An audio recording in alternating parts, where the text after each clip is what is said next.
Come, you broken, heavy laden. Come, you helpless. Come, you in despair. Come, be blessed.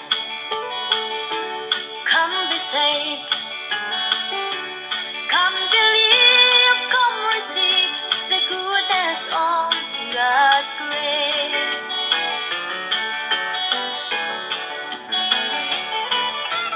God's grace is amazing, the lifeline of my soul. God's grace is faithful, Jesus conquered all. By grace he died, so I may live. By grace I am saved. Come, you weary, hope and be free. Come, you helpless, lift your misery. Come, be blessed and be blessed. Come, be saved and be saved. Come, believe, come, receive the goodness of God's grace. God's grace is amazing, the lifeline of my soul. God's grace is faithful, Jesus conquered all. By grace he died, so I may live. By grace I am saved.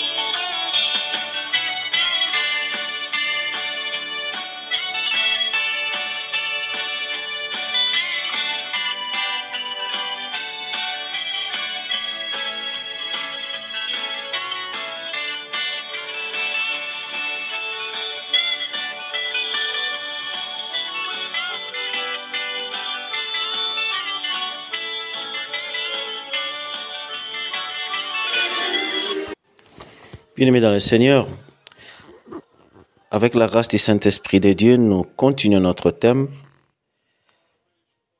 Nous avons vu et nous continuons à voir le Saint-Esprit continue à nous enseigner sur les armes de Dieu que le Seigneur a donné aux chrétiens, que le Seigneur a donné aux chrétiens pour savoir mener un très bon combat spirituel et surtout pour le vaincre.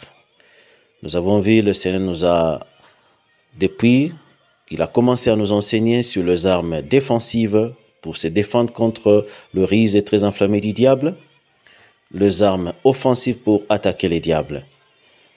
Et voici, nous avons déjà vu, l'Esprit du Seigneur nous a déjà expliqué, enseigné 3 armes.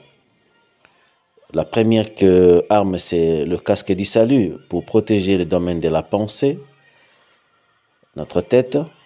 Et la deuxième arme, c'était l'épée de l'esprit, que la parole de Dieu vaincre l'ennemi par la connaissance de la parole de Dieu. Et la troisième arme que nous avons vue hier, c'est le bouclier de la foi. Et aujourd'hui, par la grâce du Seigneur, l'Esprit du Seigneur va nous expliquer ce dont on appelle la 4e arme, qui est rien d'autre que la justice, comme cuirasse ou la cuirasse de la justice. La justice comme cuirasse. Nous allons lire la parole de Dieu. Nous allons lire un peu, je dirais un peu beaucoup, pas beaucoup, mais au moins 4 passages pour que cette arme s'explique mieux par la lecture de la parole de Dieu. Notre première lecture se trouve dans le livre d'Éphésiens 6 au verset 14. Nous lisons dans le nom de Jésus. La Bible dit, bien-aimés, Éphésiens 6, 14, « Tenez bon, tenez donc ferme, ayez à vos reins la vérité pour ceinture, revêtez la cuirasse de la justice. » Notre seconde lecture se trouve dans le livre de Matthieu, le chapitre 6 au verset 33. Matthieu 6, 33. La Bible dit, « Cherchez premièrement le royaume et la justice de Dieu, et toutes ces choses vous seront données par-dessus tout. » Je répète au nom de Jésus, « Cherchez premièrement le royaume et la justice de Dieu, et toutes ces choses vous seront données par-dessus. » Notre troisième lecture se trouve dans le livre de Romains 6.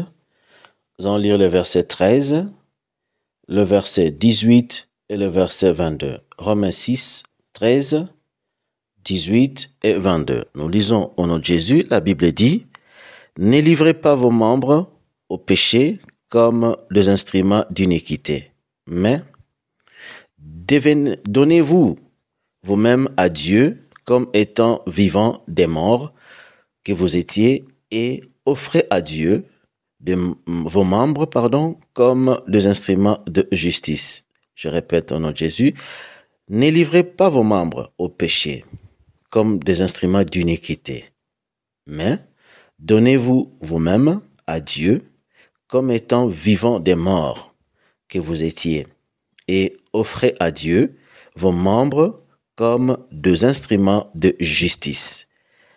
18 dit,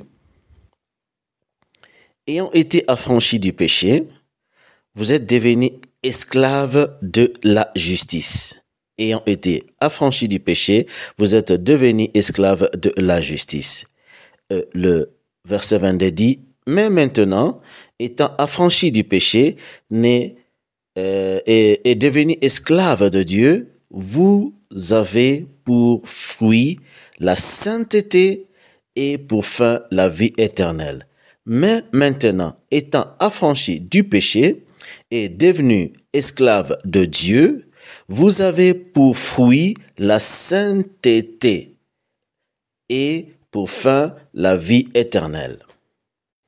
Et notre dernière lecture se trouve dans le livre de 1 Pierre, chapitre 1er, le verset 15 au verset 16. 1 Pierre, chapitre 1er, 15 à 16. La Bible dit, « Mais puisque celui qui vous a appelé est saint, vous aussi soyez saints dans toute votre conduite, selon qu'il est écrit, vous serez saints, car je suis saint. » Je répète, mais puisque celui qui vous a appelé est saint, vous aussi soyez saints, car dans toute votre conduite, selon qu'il est écrit, vous serez saints, car je suis saint.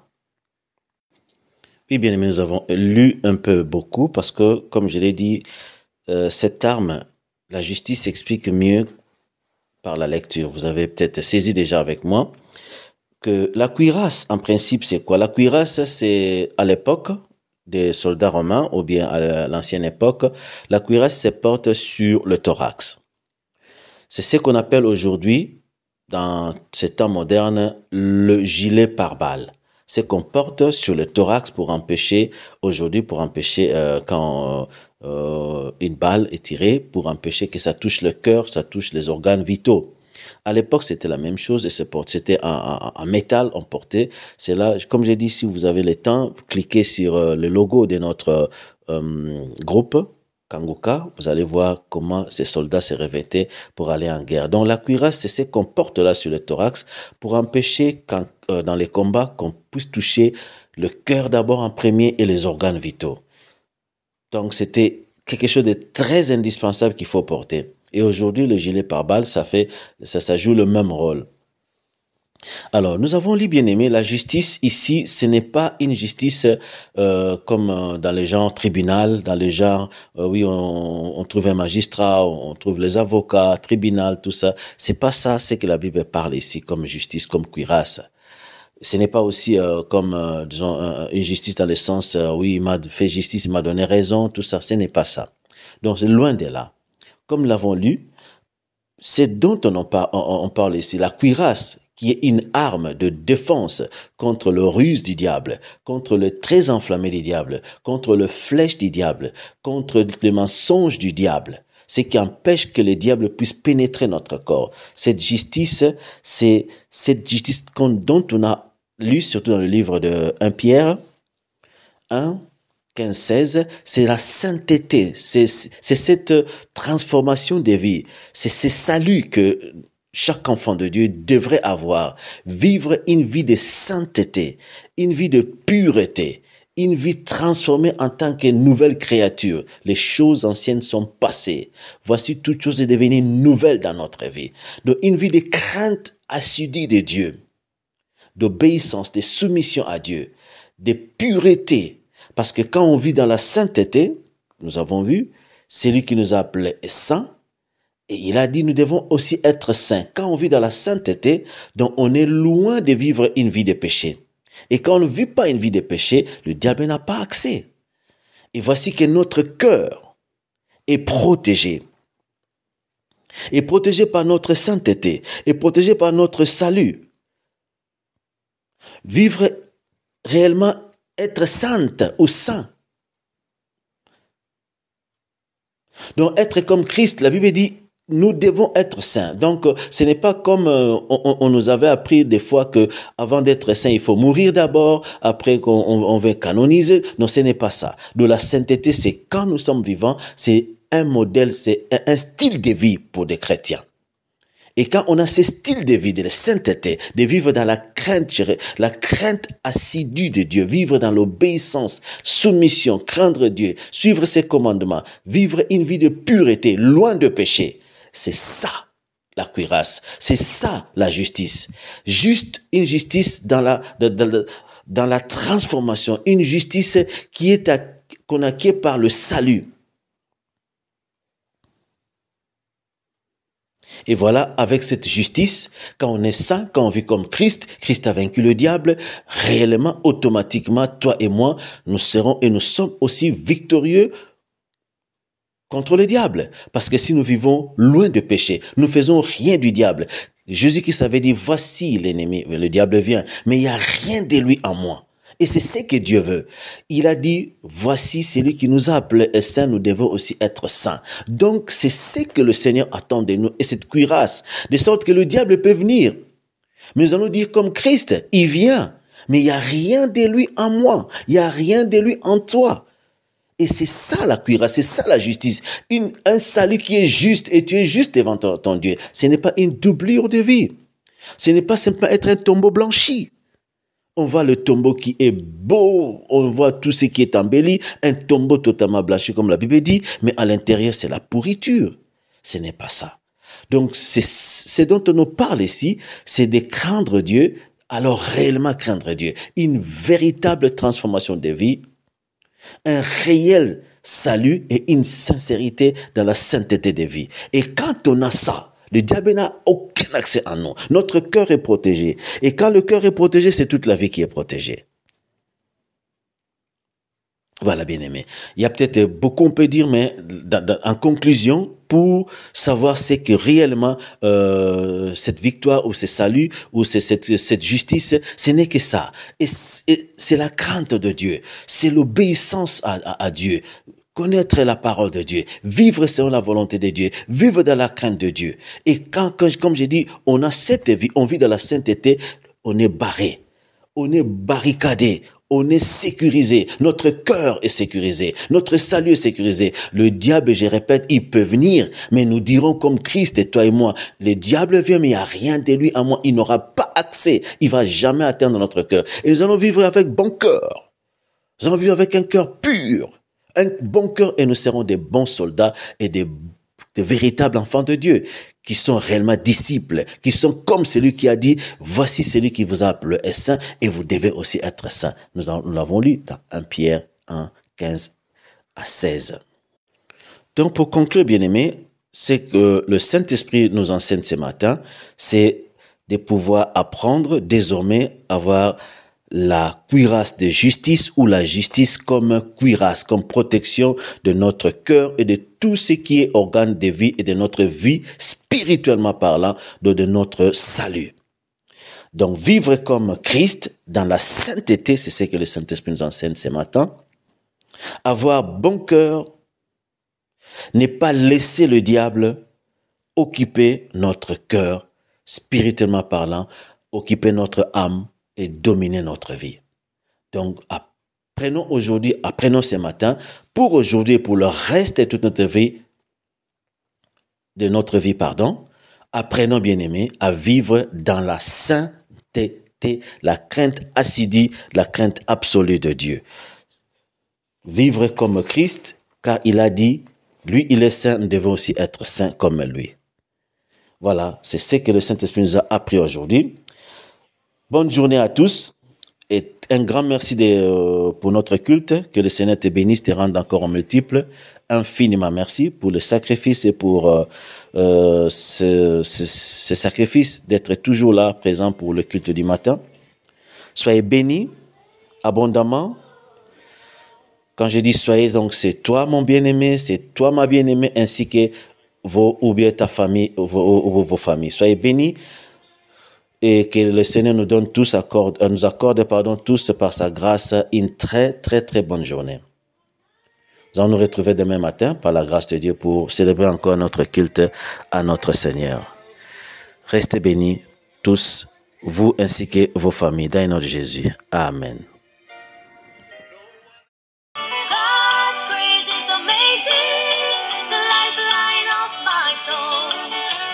God's grace is faithful, Jesus conquered all.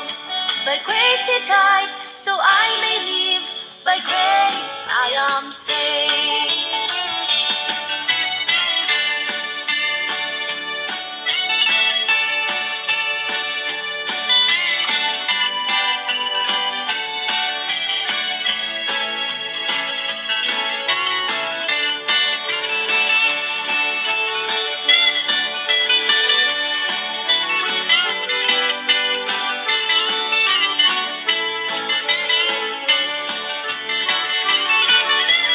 God's grace is amazing, the lifeline of my soul. God's grace is faithful, Jesus conquered all. By grace he died, so I may live, by grace I am saved.